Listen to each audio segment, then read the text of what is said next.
Alright guys, so I want to do a video response for SilverJackify, and I've just been sitting here racking my brain all night. What do I want to do a top 10? What do I want to do a top 5? What do I want to do a top whatever?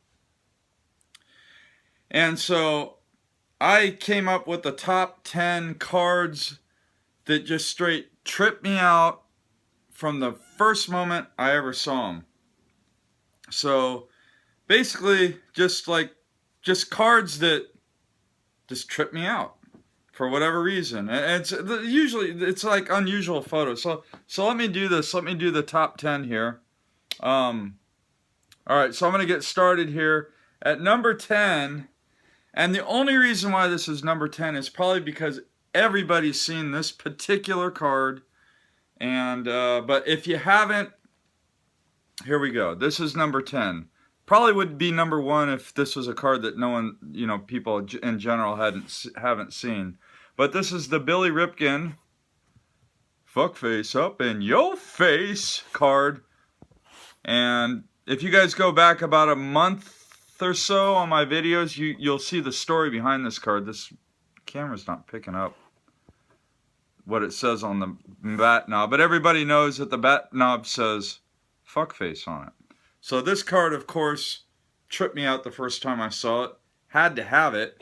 Couldn't acquire it though, because at one point that card was selling for like $300, and then it settled in around 100 for a while. Then it went down to like 5, and then it shot back up to 30. I think probably because Billy Ripken was on MLB Network. So here's one from my very early childhood. This card has just stood out in my mind since I was, 5 years old, 4 years old, something like that. From 1978 Topps, Steve Braun, and it's just a profile shot of him with just a wad of tobacco in his mouth.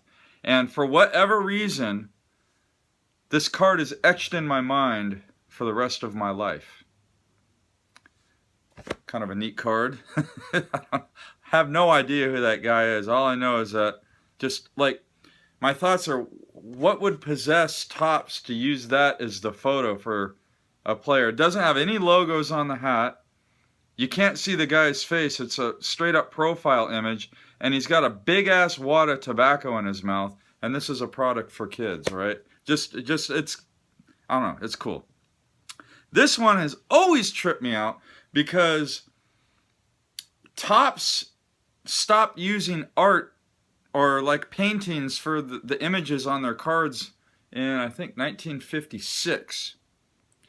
But with one exception, between 1956 and now, for their regular issue card of a player, there's one where it's a painting, and I don't know why. But I remember this card from when I was a kid because John Denny, for whatever reason, they did a painting on this card. This card is a painting. It is not a photograph, guys. I've looked it over many a time, sat and stared at this card for hours as a kid, and just was like, why did Topps use a painting for this guy? What was the deal? Mike O, maybe you'll know. I don't know. But I think it's a pretty cool card. All right?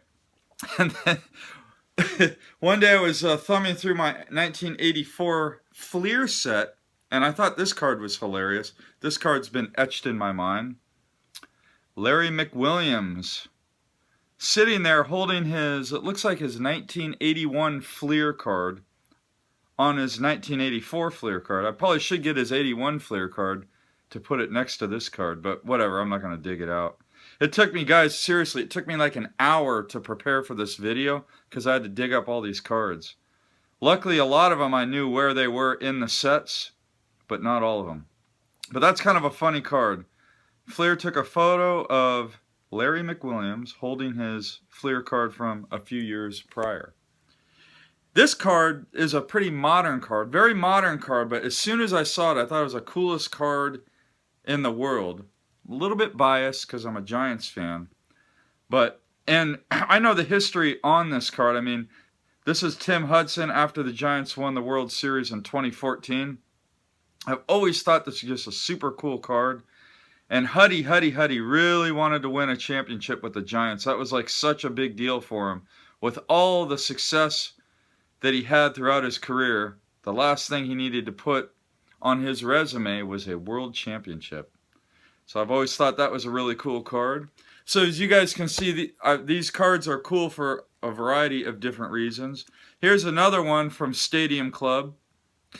I got this in a care package a while ago. I think this is just a filler card to protect what was in the care package.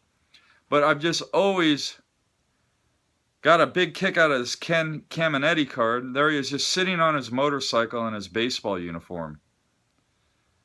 Kick-ass chopper, though. I don't know, that guy looks badass, even in his baseball uniform. Just a cool card. I don't know, I just get a big kick out of it. So I got that one.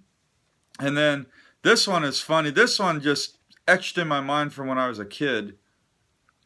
Glenn Hubbard. This is second appearance from 1984 Fleer. But what the heck is he doing with a big-ass snake? I don't know. And then on top of that, you got the Philly Fanatic in the background that looks like it's on his shoulder. Obviously, that photo was taken in Philadelphia, and that's where Fleer was from, Philadelphia. If you guys ever look at the older Fleer cards, you'll notice a lot of the pictures were taken in Philadelphia, and now you know why, because that's where they were printed. So another Fleer appearance from 1986. Many of you probably remember this card. But the big mitt, Mickey Hatcher. Look at that mitt. Obviously not a mitt that you would use in a game. But nevertheless, this is just one of those cards that is etched in my mind for the photo content.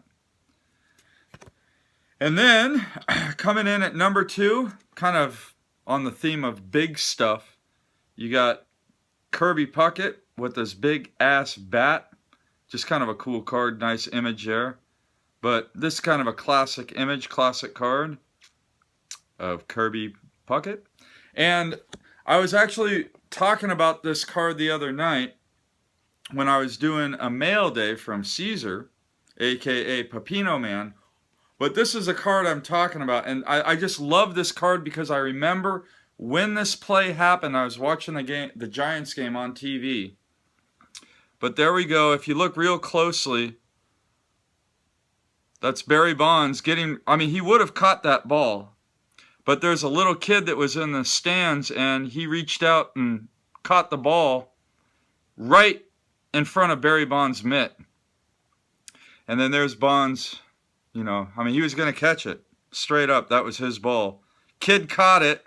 The ball was, you know, it was ruled a home run. And after that kid caught the ball, he threw it on the warning track, and it was like, dude, it's too late, man. Play over, home run.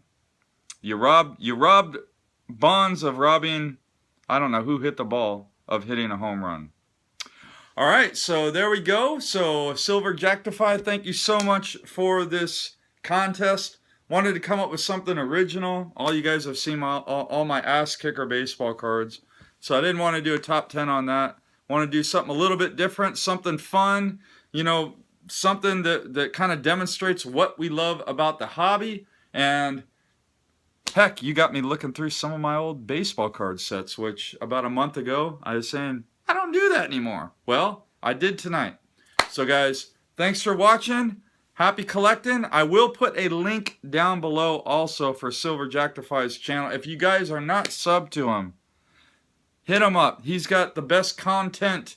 He's just very knowledgeable with the hobby, has an unbelievable collection, and he's the type of, the content that he puts out is the type of content where you're going to watch a video from the beginning to the end, and he could put out a 10-minute video and it'll feel like 3 minutes. Okay? Sub him. Thanks for watching. Happy collecting.